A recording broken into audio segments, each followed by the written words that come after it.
What's going on, YouTube? This is SG1 Sports, and we continue to look at the top 10 players on every SEC team, and that will continue today with Mississippi State as we go through the SEC West, a team that lost a lot of talent on the defensive line.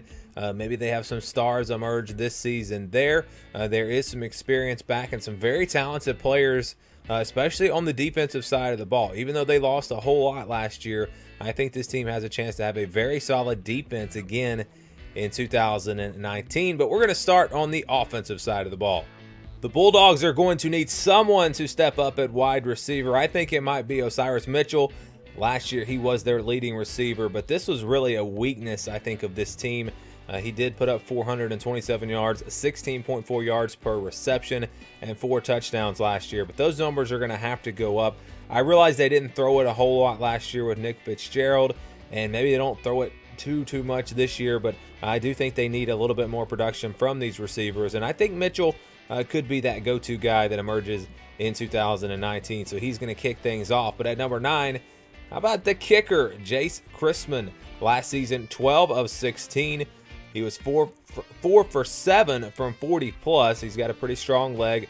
Has not missed an extra point in his career at Mississippi State. Now, when I was doing research for this video, I saw that he was actually recently arrested, and I think it was for a DUI. So who knows? He may not even be with the team, but we're doing this video assuming that he will be still on the team, and I think he's one of the better kickers Mississippi State has had in some time, as he is on our list at number 9.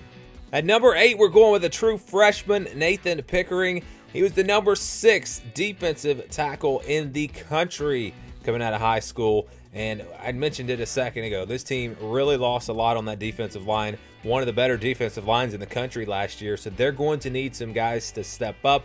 I think he could be one of those players. He is one of the top recruits. I think the second highest recruit that they signed in this class, I believe. And I think he might have a big year as a freshman, so we're going to put him at number 8. At number 7, we're going to stay on the defensive line. How about Chauncey Rivers? He is probably the most experienced, talented player returning off of this defensive line from last year. He had 24 tackles, 7.5 tackles for loss, 3 sacks, so he was pretty productive. Not mind-blowing numbers or anything like that, but I think he'll have more opportunities this year, again, with some of those top guys gone from last season. So I think he will make the most of those opportunities. I think he's going to be on the field most of the game, and I think he will have a big year in 2019. We go to the offensive line for number 6, and we're going to go with Darryl Williams. He is a 2-year starter, probably the most talented offensive lineman on this team. He's got to be that leader for them. I've seen pro potential, seen him potentially be an NFL draft pick. So I think that he could definitely have a big year and improve that draft stock and really just anchor this offensive line. They've had a pretty good offensive line here in the last few years, so I think that for that to continue, Darryl Williams will have to play very well for them and lead the way on that offensive line. At number 5, we go to C.J. Morgan. Safety had 20 tackles last year, a couple of interceptions.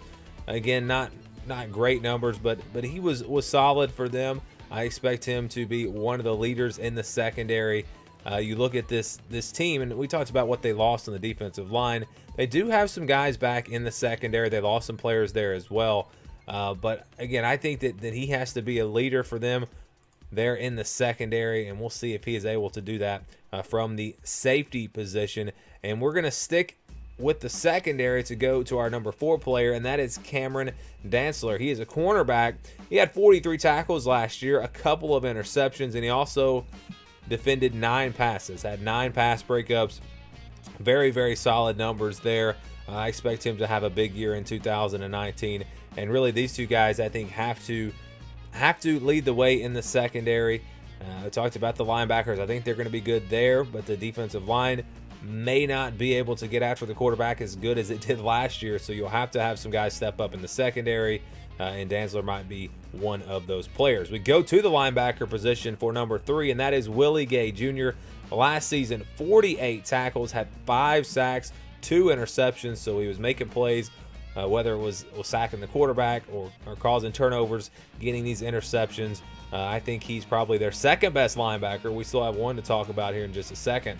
But again, that's going to be the strength of this defense, in my opinion.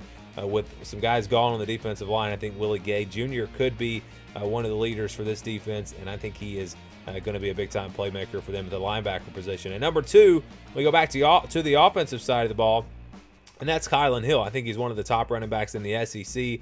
Last season, 734 rushing yards. He was banged up at times, so didn't get the full workload. He had 176 yards receiving as well, but check it out, 6.3 yards per carry, so a very high average there. Nick Fitzgerald, I think, helped that out with his running ability, so we'll see if Hill can sustain that in 2019. He also had 10 touchdowns, but again, I think he's going to be their top player on offense. But our number one player is back on the defensive side of the ball. Eroll Thompson, look at the numbers. 87 tackles last year. He was a tackling machine. 10 tackles for loss. 4 of those were sacks. And he also had 2 interceptions. So you pair Willie Gay Jr. and Eroll Thompson, and you've got one of the top 2 linebacker duos in the SEC, maybe even the country. And I think that he'll have a chance to maybe improve his draft stock if he can have a big year in 2019. So again, with Mississippi State, some question marks up front on the defensive line. Secondary looks pretty good. Linebacker is solid. And on offense, they're going to have to really see what they can get out of the quarterback position.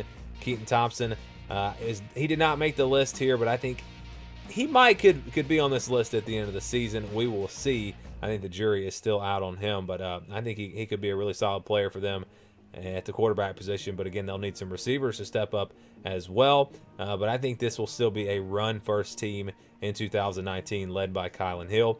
And Thompson can run it as well. So that's kind of how I see this team looking in 2019. You guys can let me know your thoughts on this list down in the comments below. Who would you agree with or disagree with, or maybe put on this list that I left off? Feel free to let me know your opinions. Thank you guys for watching this video, and stay tuned for more here on the SG1 Sports SEC Football Channel.